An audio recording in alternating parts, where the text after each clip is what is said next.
Thank you very much. Good morning, ladies and gentlemen. For most boards, you never have a size of this nature unless you are a company in trouble. But I'm going to assume that this is a happy board that is trying to focus on what South Africa's economic health should look like. In situations like this, I always prefer to be specific and be direct to the issues and not have political language. So you will get a lot from me in these 15 minutes that I have got. It is a great privilege to have been asked to deliver this chairman's address to this MMI Directors event. And thank you, Nicholas. I haven't seen you for a long time as well. Thank you very much for inviting me. Because of all of that, it comes at a moment in time which is requiring South Africa to do its most serious political and economic introspection since democracy dawned in 1994. At my age of 56 years old, I have had the privilege of being an adult and a professional under both the old apartheid regime and the new democratic government. I have been a professional under both systems. I have also the privilege of having lived both a rural life and an urban life, coming as I do from Cape Town and from a family who hails from a small town called Tsentane in the rural Eastern Cape. I have also had the privilege and opportunity to see South Africa through the rest of the world, having traveled extensively to both developed and sophisticated places like the US and Europe, to emerging countries like China, and to lesser developed ones such as Iraq, and all of them for work, not for holiday. And so because of all of that, I tend to trust my own judgment of what I think is our successes in the country. We're struggling to even articulate that because of our own problems. We have plenty of successes. We also have plenty of failures, and what we need to do to address those is what we have to focus on. It is easy this time we find ourselves in to be gloomy and view South Africa Inc. as an increasingly dismal failure. But we need to remember that the project of transforming South Africa from the complexities and gross distortions of the apartheid system into a modern and inclusive democracy was always going to be a difficult one. We need to remind ourselves all the time, too, of the many good things and successes we have notched up since 1994.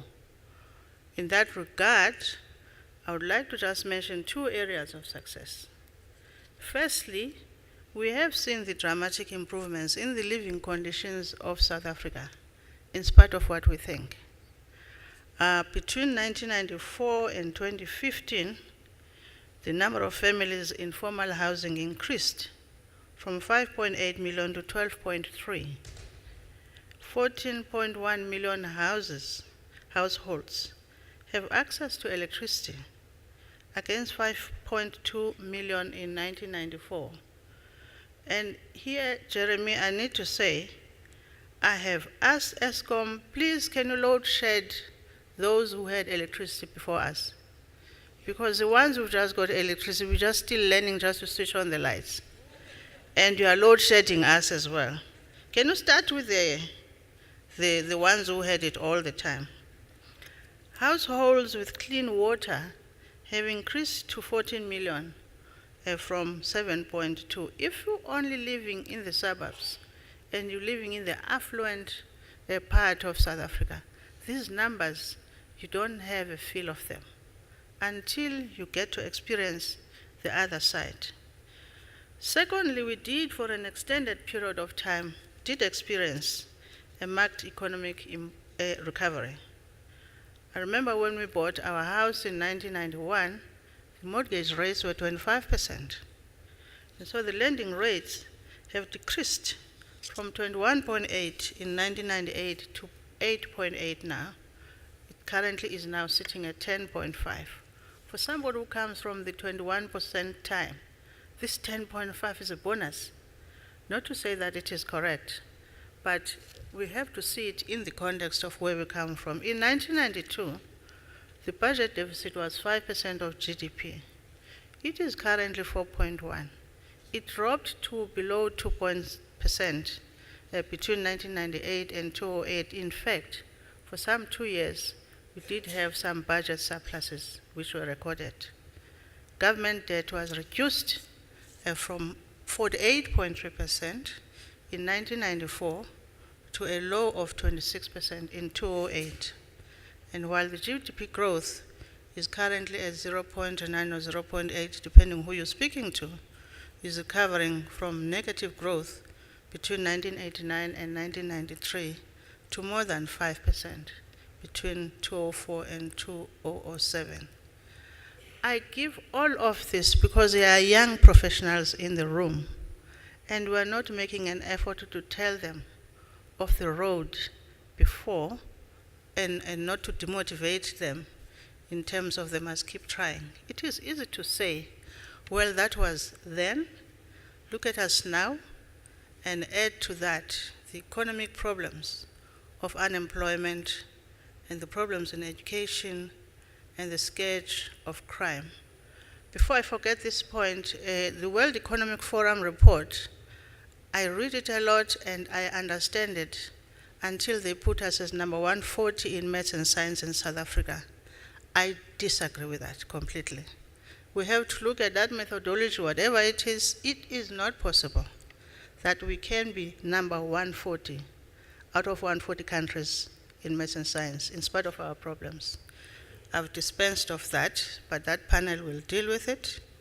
Yes, the economic place we find ourselves in now is bleak, but there's no reason that with the right leadership and the right actions, we can't get ourselves back to the sunny days. And so one of the biggest benefits from the December fiasco around the firing and hiring of finance ministers is that our government and big business have finally made an effort to find each other. This is long overdue. It must be celebrated, must be supported and nurtured. And so in this chairman's report, I will address myself to both of them together and also separately in terms of where they can help take us as a country forward. In the Business 8-point plan submitted to government to help subvert a ratings downgrade, there are 2 points that I believe are crucial if we are going to meaningfully and sustainably take the country forward. The first is the need for austerity measures, and the second is the need for inclusive growth. And I would like to contribute my thoughts on actions that could address both of these issues. Think about the credit rating process, because for 6 years, I went through that as Transnet FD. That process is difficult, but it is also simple. It is a credit rating process. It requires a plan, and we got good rating as Transnet. At the time, we had the highest gearing in the country. And that's because we had a 5-year plan that we could put in front of them, and they kept on monitoring it every year, and they need to just see that. And so when I talk about the first thing with these austerity measures and the cost containment, the beautiful thing about the credit rating process is that it is very simple in that the issues that drag a country up or down are very specific.